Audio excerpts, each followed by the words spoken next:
Hello everybody, hope you're all doing well. As per usual, welcome back to more esports talk. Today we break down another esports organization's financials and some very key factors in Astralis and their future ever since they released their IPO. Yes, they went public with stock, one of the first, if not the first in terms of esports organizations to do so. I'm sure we'll talk more about in the future. We've already talked about other orgs and their financials in the past though, one being Luminosity Gaming. Now Astralis has now come forward ever since their IPO did release with predictions alongside financials we never had access to before and some very curious things. So speaking of which, for all of you guys who are unaware of the Astralis group, most of you probably know them from the CSGO scene. Some of you though, obviously from League of Legends with their brand new, I would say newer LEC team, that being Team Origin, and also a few of you guys might know Future FC, their FIFA program, which is still under works and obviously going to be worked on, ironically enough, for the future. So for all of you guys who are aware as well, their valuation, I should say, as I always mess up that term, we talked earlier this year about the Forbes list, widely known to not really be based on too much and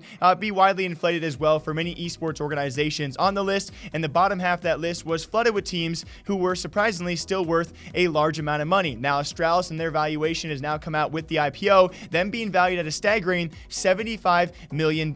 Although with this being said, theirs is actually based off more factual information, more financial information than likely all of those on the Forbes list. That $75 million, by the way, would not even crack the top 12 or 13 organizations on that list. The dead last place teams or organizations on that list were still valued at $120 million, that being Overactive Media, Splice, Mad Lions, alongside Misfits are still valued much more than Astralis, and so take that for what it is, guys. Their valuation being $75 million, although probably being far more accurate than many of those Forbes teams out there, is still a pretty fun fact. Now, speaking of which, though, we now know some other fun facts out there of exactly where that money did go. If you guys were not aware, Astralis did raise around $21 million as they went public with that stock, most of which went to the funding, or the fee for what it took to actually enter the LEC. 60% or upwards of 60% of that $21 million went to the LEC to pay part of that debt, alongside the rest of the remaining percentage went towards product and brand development and marketing for the org itself. I would say even more curious and most curious as well for CSGO fans out there, in this IPO release, we can now break down that apparently $2.2 million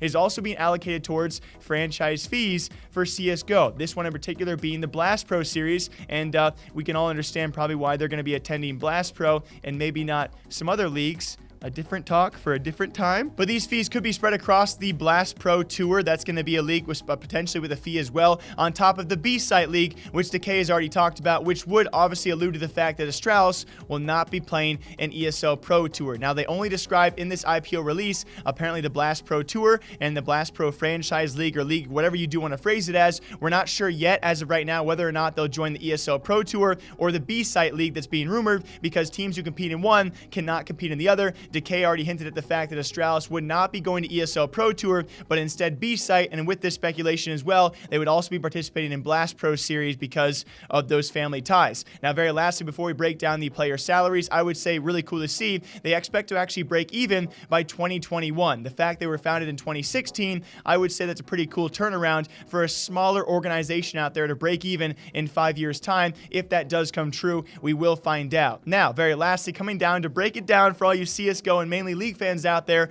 what exactly Astralis players are paid. We will not know the exact details, although we can speculate across what they give us for numbers. Now, they apparently pay their corporate employees upwards of just over $2 million.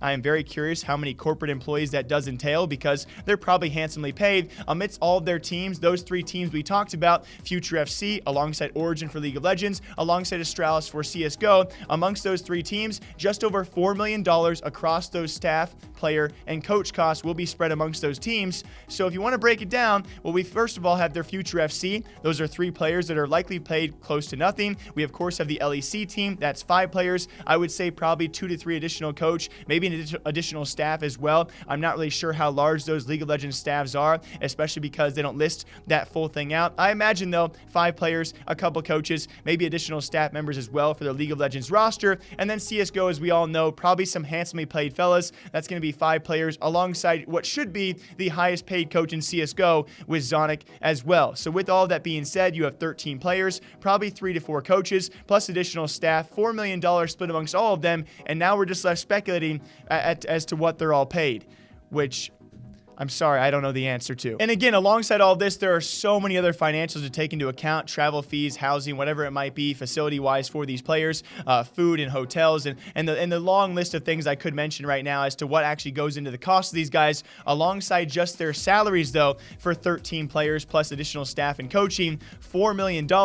It goes to show you that esports is certainly not a cheap thing to be a part of, especially when it comes time for League of Legends and CSGO, likely two of, I would say, the top esports out there in terms of highest salaries for their players. So it's very expensive to run a business out there. Astralis, though, is doing a great job, valued currently at $75 million, set to break even in this business by 2021. I would say a very solid foundation for the future of them, who, by the way, ever since they launched their IPO in stock, has only fallen off a bit. I actually believe it's dropped a little bit in its value. I would say 20-25 cents ever since its launch as well. We'll see where it goes in the future for 2020 and where Astralis goes as well. Until next time, I hope you guys all enjoy breaking down esports gaming news here every single day, all day long. Until next time, take care.